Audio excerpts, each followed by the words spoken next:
Game code, remember, keep an eye out for the poll. Magsisimula na ang AP Bren versus Blacklist International, a grand finals matchup between two world representatives. Papasok na tayo sa ating Land of Dawn. Going back, start ng Season 6, ang Biggie pick ay naging menace kay Coach Ducky. Now na Hall of Legends na siya, ito ang pinakita ng Blacklist International na first pick para sa game number 1. At nakakatakot din kasi ito yung black box na tinatawag natin for this squad. Oo, sinabi rin natin yung black box ngayon ay parang nag-think outside the box na ang Blacklist International for AP Bren. Ganon din ang kailangan nilang gawin considering na gusto na dito na mabilis na plays. So, meron mga naka-wilderness dito na emblem and even for Blacklist International. So, ito yung mga moments kung saan game 1 pa lang doon sa pwedeng game 7. Expect natin na para magkakapaan lang muna kung paano muna yung initial rotation para dito sa dalawang koponan. Tsaka ramdam na ramdam talaga natin no, na pinag-isipan yung draft in the 12 hours na nag-abang tayo for this grand finals ay handang-handa ang dalawang koponan natin. Nakakatuwang isipin na sila ang magiging world title defense for the upcoming M5 World Champions. Sa ngayon, tahimik pa rin ang ating laro. Naghahanap ng pwesto dito si Sensui. It looks like AP Bren really is still doing the hack at Sensui. And I think Blacklist has prepared for this. Na nakita natin yung isang sweep na on that series sa side ng AP Bren, and AP Bren is confident. Bakit? Nung dumating tayo ng late game, nadaan din ng AP Bren sa Micruhan at isa sa mga players na I should say naabangan mo sa Micruhan ay si Super Marco. Oh, si Super Marco talaga yun, no? Parang isa sa mga players na alam nating tahimik lang kung mag-celebrate nga ay Ganun lang. Para lahat na nagulat, parang yun din pwede niya maging comms na pwede na mag-go dito. And may kita natin for this one, mauna na pumwesto. By the way, pagdating sa turtle. And that is turtle secured for the side of Kyle Kizzy and AP Bren. Pinakaunang pagong mapupunta sa mga Bs. Sobrang saya ng AP Bren dito. Ito yung tempo na gusto talaga nila laro. Take that objective control and then we reset. And let's acknowledge everything na meron sa mapa. Wow in S12 playoffs pala yung first game ay usually panalo sa 6 out of 7 times. Parang napaka-importante pala ng game 1. Oh, tsaka parang nakaka-pressure din siya kung malalaman din ng mga coaching staff ngayon na kailangan natin papanalo talaga yung yung game number 1 para nasa atin yung continuous na momentum. Personally, para sa akin ang best of 7 game 1, titimplahin mo muna. Parang kape yan i-testing mo muna kung ilang kung matamis, yan. Kung matamis. Tapos game 2 yung momentum. But then again, stats-wise, laking bagay din talaga ng ng unang sintak. Yung pakiramdam kasi na nakaisa ka na, bakit hindi ka pa makakapangalawa? Oheb, mga lati ang kanyang buhay with that torn apart memory. Talagang kailangan ng bantayan si Super Marco dito kasi pasakit na ng pasakit ang mga bomba ni Biggie. Sensui ngayon ay mukhang hahanapin lamang si Few. Kailangan talaga merong sumunod doon sa mga itlog yung mga pabomba kasi mabibilitan na umuwi ng lane si Super Marco if ever. So interesting enough, 3 minutes na tayo para sa game natin. Halos pantay pagdating dito sa laning pero napakalaking factor ng almost 300 na lead para dito kay Oheb. Kasi yung kit or yung initial mo na item para sa marksman magkaiba. Okay, mukhang magkakaroon ng pokes dito sa may bandang bottom side na mukhang sasama si Oheb. And nothing's gonna happen. It's a good thing na mataas ang range ng isang Brody. So kahit paano, pwede siyang mag-first kill kahit na may mga bomba na lumalabas. Napaka-careful ng ating mga teams, no, na nakikita natin na talagang iniisip nila ang bawat shot call. Big and bait coming in from AP Bren. Baka paglabanan pa nila to pero hindi yata nila itutuloy. Stealan lang ang nangyari. Naramdaman na din ng Blacklist pero hindi nila na-assume na talagang matatimingan dito yung Retribution. By the way, may kita natin Super Marco now has the Blade of Heptasis. So again, wala pa rin nagkakaroon ng first blood para sa game na to. It's really more about the objectives. So for this one, mauuna ulit na pumwesto ang AP Bren. Pero down ang Retribution ng dalawang junglers. Pero ibibigay ata ng Blacklist International. Another turtle for the Bees. Second turtle of the game para sa AP Bren. Sinasabi natin kanina for Blacklist International pagdating dun sa mga objectives, pag hindi sila mag-go, kukuha sila taagaw sa ibang lane. So nakita natin na 3 players ang nandun sa may bottom lane. Nakakuha ng outer third energy shield. Dito si Oheb, kaya naman 2.9k na ang kanyang gold. So yung mga 300 parang hindi siya ganun kalaki, pero pag marksman talaga malaking factor siya. O yung 320 na yon, crit chance na. Yes. At minsan yung 8% na kumagat, yung pa yung magpapapanalo sa'yo. I think ito yung mini-mention natin kasi na yung Blacklist, even though the teams sa kalaban nila ay nakakuha ng mga turtle, compose sila. Kaya ganito lang din yung kalamangan hindi ganun kataas. But let's see, can Bren utilize this? Alright, susubok, si Nakael pumasok. Pero nako, napakagandang time journey coming up from Renny J. Ang itlog ay iniligtas halos lahat. Pero hindi pala. Dahil may first blood to my life shield meron si Kyle PZ. Pasok si Few with the Ghost Burster's Flicker.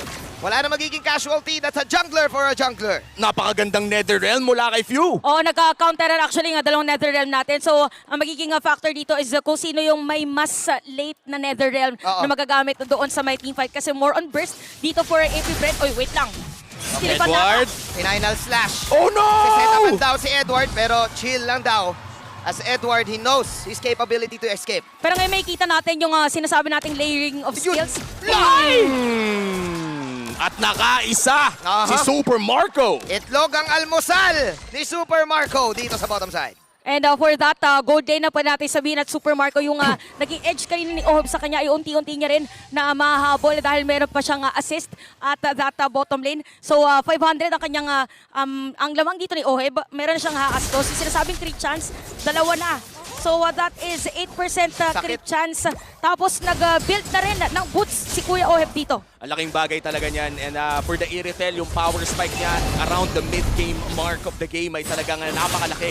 Kapag natamaan ka ng heavy crossbow na may passive path, nag-crit yun, kalahati ng buhay mo ay wala na. Pero 2v1, Venus may batang itaas. Susubukan niyang i-proc yun dito sa bottom side, but I think this is just poke. As of LapTZ will just defend. Going back to what you guys are saying, yes, I think aware ang AP Bren with that type of situation na merong crit. That's why I think right now, if you are part of the Bees, you need to, it's go time. You utilize your mid-game, kahit pa paano may lamang ka, at kailangan nilang pumersa ngayon. Yung para sa rin is from the Earth Shatter, kaya bigla ang onward para dito kay Open, if ever na meron makakasalubong, as long as kasama niya rin si Few, para yung haltak naman ng kanyang Shadow Stampede ay pwedeng gamitin. Tignan mo ang ginagawa ni Flaptizio, sinasalo lahat ng mga bomba para sa kanyang mga kapatid. At yan talaga, kapag may kalabang kandigi, mas lalo na kung magaling, ay usually meron kang isang taga-clean up duty. Kumbaga yung tagalinis ng bomba. Tagalinis ng mga bombs funny, no? Para... Ikaw yung cleaner sa classroom. Cleaners. Yan talaga yan ganun talaga At nasa kamay pa ng walang iba kundi ni Renny J. Kaya ang daming Jabom beats na lumalabas sa map. Cross map muna. Actually, yung ginagawa ng dalawa. So, para ipipilit din dito sa may bottom lane, same gusto the Blacklist International doon sa may top lane. At ibibigay na lang din ng mga XP laners. Hindi ata ibibigay yung dun sa kabila. Sa top. Magkakaroon ng slight advantage dito ang AP Bren. Pero mukhang magbabayad ng buhay si Flaptizzy. Kailangan na rin niya ibigay to, men. Mukhang ibibigay niya nga. Binibilisan ata ni Super Marco. Flaptizzy with the defense! Sabi natin kanina, parang magbibigayan yung dalawang kupunan natin. Pero ngayon talagang as much as possible, lahat ng mga lanes na pwede mo kapitan ay hindi mo ibibigay. So Flaptizzy, meron na siya dito nga Thunderbelt for this game. So that is added slow. And para naman dito kay Edward, inuna niya yung Dominance Eye. So same pattern for our XP laners na sila yung mauuna or isa sa mga initiators for both teams. Setsui, meron pa namang Mortal Coil. Hindi siya madedelikado doon. Pero sa ngayon, mukhang Lord ay nandyan na rin. This is the first Lord of the game. May lamang sa pwesto ang Blacklist pero naghahanap ang AP Bren ng pwedeng i-engage. Napakalaking bagay ng counter final slash dito. I think maghihintayan ngayon sila ng time journey. And Blacklist International, what they're doing is just Oh no! in the top lane. Saktong-sakto yung torn apart memory, and this is a good timing actually para dito sa AP Bren na pumunta at diretso itong Lord. Pero side ng Blacklist, pwedeng dumiretso dahil merong Mortal Coil si Sensui para hindi siya mag-crowd control if ever for this Lord's in. Oh my! Okay, final set nilabas doon, but Renny J makakapag-counter. Pero ang ganda ng Netherrealm na meron Si Oh! Mr. Few! Ogwen! Sabay eto na yung mga suplex na ginagawa ni na Ogwen. Tumakbo ngayon ang kumunan ng Blacklist International. Can AP Bren go for the Lord? Yes, they can! First Lord of the game, mapupunta sa kamay ng AP Bren. Perfect objective score para sa kanila. And with this Lord, pwede silang sumira dito ng Torres sa may middle lane. Pero nandito rin naman si Edward para dumepensa. Again, yung layering of skills ang nagiging edge ngayon ng AP Bren. Dahil the moment na nakita nila dito na nag-times journey, hinantay muna nila bago nila gamitin dito yung iba pang mga skills at ibibigay na nga rin din yung middle lane. Magiging mas madali dito para silipin yung purple buff ni Sensui. Tignan mo naman yung damage dealt ni Super Marco. Yung Yeah. power spike ng early game, Brody, na maagang nakapag-heptasis. Yeah. Sure akong naramdaman mo na yun. Makati yan gumuguhit. Partida pa, nabantayan siya sa bottom lane. At napakahirap na feat yun. Dahil din yun sa kanyang mga kampe, I would really like to commend FlapTZ in this game. Acting as secondary tank for his team. Oh, kalmado lang talaga din na si FlapTZ. Parang walang unnecessary na mga initiations. So may kita rin natin dito na nag-Demon Hunter Sword.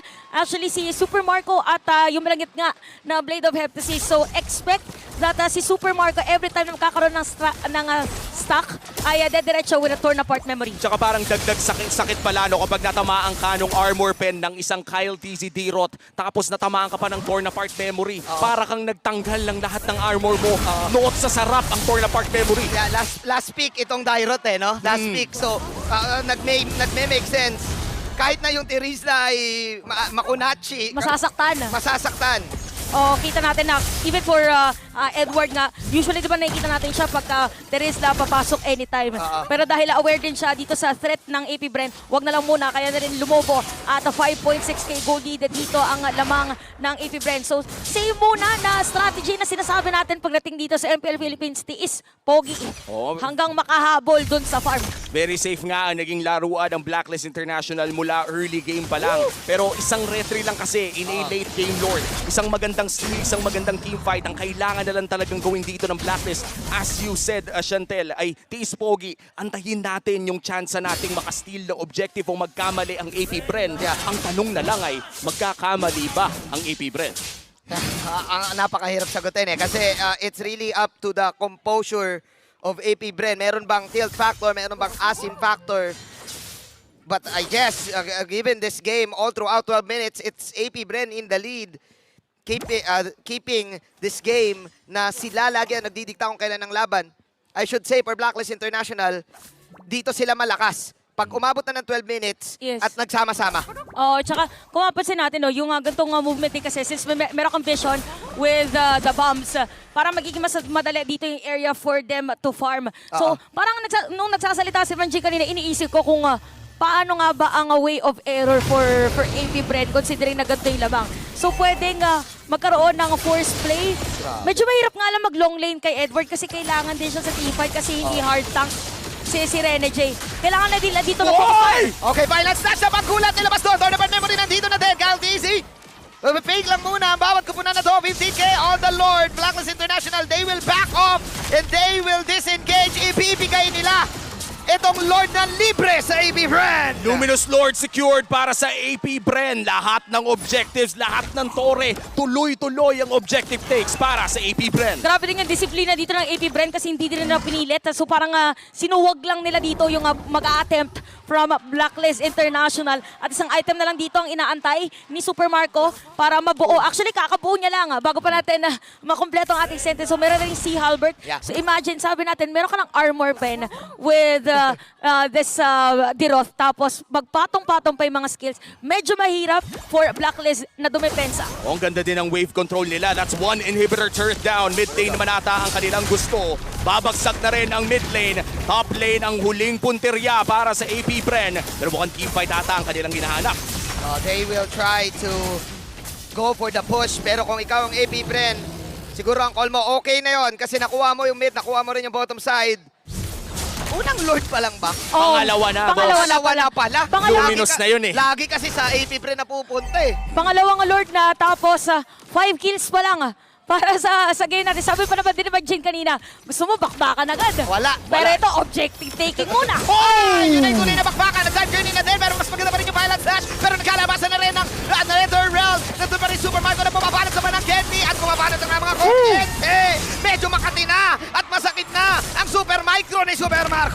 5-2 is the score. Merong minion wave sa taas and this is a 3v4 scenario. Endable na ba ang call ng AP Bren dito to take game number 1? May inaantay silang wave sa mid at bot lane. They will try their best para i-end ngayon. Wala Netherrealm. Yun yung roar na ginawa ni Oheb. Isa lang ang minions. Wagon pa yon. Babanat na lang. Dito si Kyle at si Marco kay Renny J. Naging itlog na si Renny J. Trying his best. Pero mukhang hindi na ata. Kakayanin, hindi na nga. AP Bren owning game number 1. And this winning moment is brought to you by our official sponsor, FWD Life Insurance. AP Bren with a clean game. Objectives is